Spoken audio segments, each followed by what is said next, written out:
Actually, what happened was I was sitting there doodling in my notebook, not caring whatsoever about school, and my teacher was like, "Hey man, why don't you just make that out of wood?" So then I started making art out of my doodles, and 20 years later, I'm still doing it.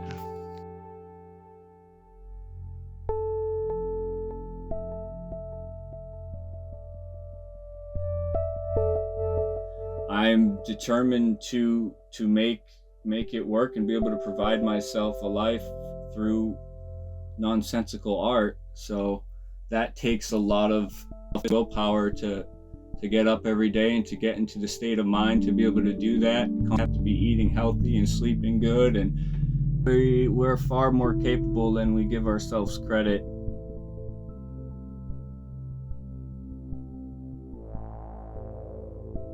Life is completely absurd, and I want people to engage in the playfulness and nonsense of life and not take themselves so seriously or my art so seriously, and just be silly little people in this world and call yourself the Baloney Man rather than, something mystical or meaningful, because I don't think deeply in that way. I'd rather think deeply about a bologna sandwich.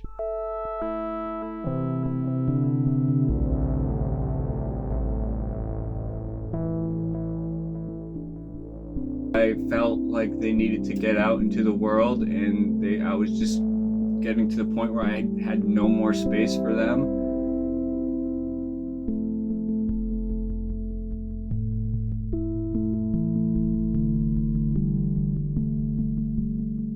Hey man, why don't you just make that out of wood?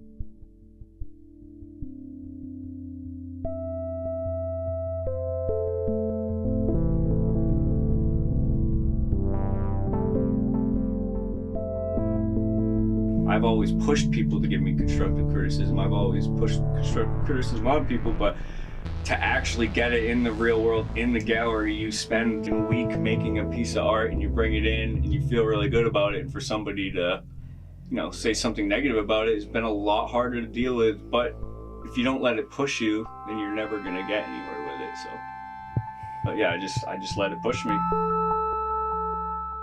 Art is my life. Hey man, why don't you just make that out of wood?